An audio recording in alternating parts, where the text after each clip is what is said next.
नमस्कार, आपल्या सगळ्यांचे राजमुद्रा न्यूज लाईव्ह मध्ये मनापासून स्वागत। महापालिका निवडणुकीच्या अनुषंगाने आपण विविध मान्यवरांच्या मुलाखती घेत आहोत। त्यांच्या प्रभागातील प्रश्न काय आहेत आणि त्या प्रश्नांवर ते कशा प्रकारे उपाययोजना करणार आहेत याबद्दल विविध विषयावर चर्चा करणार आहोत। तर आपल्या सोबत आहेत सामाजिक कार्यकर्ते म्हणून ओळखले जाणारे नगरसेवक म्हणून ज्यांनी 2007 ते 2012 असा दीर्घकाळ प्रभाग क्रमांक 6 मध्ये अनेक विकास कामे करत प्रभागातील अनेक प्रश्न सोडवले आहेत असे जवळगावकर सर आणि सारिका मुकुंद जवळगावकर मॅम यांच्याशी आपण चर्चा करणार आहोत। नमस्कार मॅम। नमस्कार सर। नमस्कार। तर सर, आपण नगरसेवक असताना आपण कोणकोणती विकास कामे आपल्या प्रभागात केली आहेत हे थोडक्यात आम्हाला आढावा द्यावा। मी 2007 ते 12 पर्यंत नगरसेवक होतो। त्या काळामध्ये भरपूर प्रमाणामध्ये विकास कामं केली आहेत। समजे वार्डामध्ये त्यावेळेस काही की विकसित वार्ड नव्हता। रोडची समस्या होती, ड्रेनेजची समस्या होती आणि वॉटर सप्लायची समस्या होती, घरकुलांची समस्या होती। तर त्यावेळेस गुरुत्वा गद्दीचा कार्यक्रम चालू होता। त्या गुरुत्वा गद्दीच्या कार्यक्रमाच्या माध्यमातून गोरगरीब लोकांना, झोपडपट्टीत राहणाऱ्या राजनगर असेल, समतानगर असेल, परिमल नगर असेल, ह्या भागातील काही लोकांना आम्ही घरकुल दिलेले आहेत व पक्के घरं बांधून दिलेले आहेत। JNRमध्ये ही योजना होती। त्याच अनुषंगाने वॉटर सप्लायच्या संपूर्ण वार्डामध्ये नवीन पाईपलाईन टाकली, ड्रेनेज लाईन टाकली, त्याचबरोबर रोडसुद्धा केलेले आहेत। त्याच वेळेस काही की महत्त्वाचा परशुराम चौक असं नामकरण मोर चौकाला करण्यात आलेलं आहे, ते मीच करून दिले। त्यावेळेस बापू चैतन्य देशमुख हे अनुमोदक होते, मी सूचक होतो। त्याचप्रमाणे स्वामी रामानंद तीर्थ चौक असं पौडवाडी नाक्याला काही की नामकरण केलं।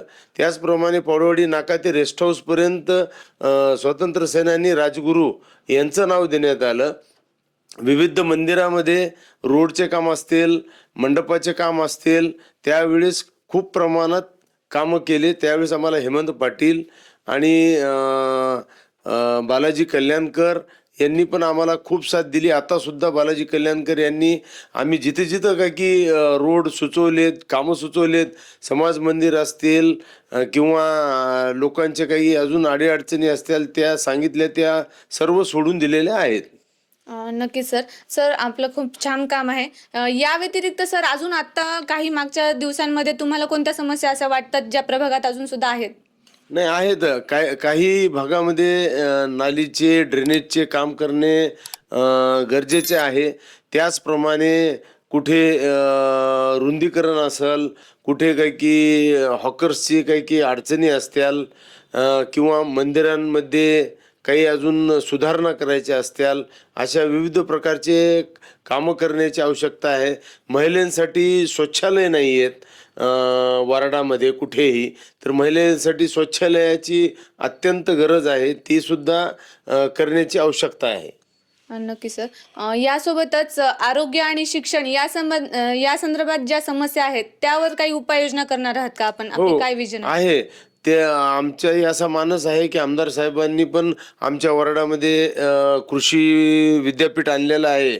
तिथं काय की लोकांना चांगला रोजगार उपलब्ध होणार आहे, विद्यार्थ्यांची पण शिक्षणाची सोय होणार आहे आणि वार्डामध्ये अजून ज्या काही शाळा आहेत त्या काही की अजून डिजिटल व्हाव्यात। दवाखाने आहेत ते सुद्धा वाढावेत, जेणेकरून गोरगरीब लोकांना जास्त लांब जायचं काम पडू नये। Okay sir. तर ताई, मला तुम्हाला एक प्रश्न विचारायचा की आता सध्या वारंवार महिला सुरक्षेबद्दलच्या समस्या वाढताना दिसतात, तर त्यावर काय उपाययोजना करणार आहात? पुढे काय करणार आहात याबद्दल थोडीशी माहिती द्या। आता महिला संरक्षणाबाबतच्या प्रश्न निर्माण होत आहे, त्याबद्दल आम्ही तक्रार निवारण प्रणाली डिजिटल करूया आणि जेणेकरून तुमच्या सर्व महिलांच्या तक्रारी हे कार्यालयापर्यंत त्वरित पोहोचतील आणि आम्ही जबाबदारीने त्या सर्व तक्रारीचे निवारण करण्याचा प्रयत्न करू। तर मी सर्व माझ्या सन्माननीय नागरिकांना सांगू इच्छिते की आपल्या प्रभागासाठी माझी दृष्टी केवळ रस्ते दुरुस्ती करण्यापुरती मर्यादित नसून आपल्या भावी पिढ्यासाठी एक शाश्वत व्यवस्था मला उभी करायची आहे। मी अशा एका परिसराचे स्वप्न पाहते जिथे प्रत्येक रस्ता हा महिलांसाठी प्रकाशमान आणि सुरक्षित असेल, जेणेकरून आपल्या मुले आणि महिला कोणत्याही वेळी निर्भयपणे फिरू शकतील आणि त्यांना कुठलेही भीतीचे वातावरण राहणार नाही।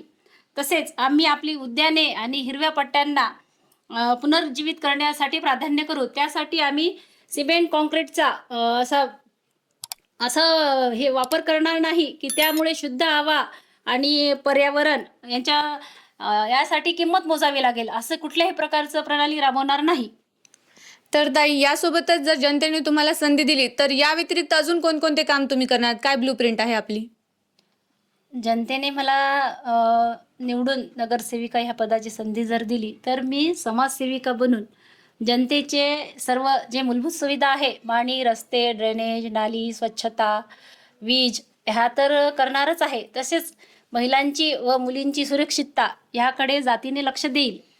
आणि सर्व आपल्या आमदार साहेब, आपले नांदेड उत्तरचे लोकप्रिय आमदार बालाजीराव कल्याणकर यांनी आमच्या प्रभागामध्ये कृषी विद्यालय सुरू केले, तर त्यामध्ये हजारो विद्यार्थ्यांना शिक्षण मिळणार आहे. तसेच कल्याणकर साहेबांनी दूरदृष्टी ठेवून बऱ्याच योजना त्यांच्या आहेत, जसे आपले लाडके उपमुख्यमंत्री श्री एकनाथरावजी शिंदे साहेब यांनी महिलांसाठी लाडकी बहीण योजना राबवली आहे. त्याप्रमाणे अजून काही योजना आणण्याचा आम्ही प्रयत्न करू आणि त्या योजना यशस्वीपणे राबविण्याचा प्रयत्न करू. तर ताई, मतदारांना आपण काय आवाहन कराल? मी माझ्या प्रभाग 6 मधील मतदारांना असे आवाहन करेल की येत्या 15 जानेवारी 2026 रोजी नांदेड महानगरपालिकेची सार्वत्रिक निवडणूक वार गुरुवार रोजी आहे. सकाळी 7:30 ते संध्याकाळी 5:30 या वेळेमध्ये मतदान करायचे आहे. तर सर्वांनी आपल्या प्रभागामध्ये अ मध्ये लक्ष्मीबाई जमदाडे शिवसेना धनुष्यबाण, आणि ब मध्ये उमेश भाऊ दिघे, आणि क मध्ये मी स्वतः सौ सारिका मुकुंद जवळगावकर चिन्ह धनुष्यबाण, आणि ड मध्ये प्रताप भाऊ पावडे, हे 4 उमेदवार उभे आहेत. तर मी स्वतः सारिका मुकुंद जवळगावकर, माझं काय म्हणता येईल तर निवडणूक चिन्ह धनुष्यबाण असून 1 नंबरला वोटिंग मशीनमध्ये 1 नंबरला जवळगावकर सारिका मुकुंद ह्या नावापुढे धनुष्यबाण या चिन्हापुढील बटन दाबून मला प्रचंड मताने विजयी करावे, अशी मायबाप जनतेला माझी नम्र विनंती आहे. सर्वांनी आपले मतदानरूपी आशीर्वाद मला द्यावेत, अशी मी सर्वांना विनंती करते. धन्यवाद ताई. धन्यवाद सर, आपण आम्हाला वेळ दिलात. थँक्यू. तर ह्या होत्या सारिका मुकुंद जवळगावकर मॅडम, त्यांच्याशी आपण चर्चा केली. तर पुन्हा भेटूया पुढील भागात. तोपर्यंत पाहत राहा राजमुद्रा न्यूज लाईव्ह. धन्यवाद. थँक्यू.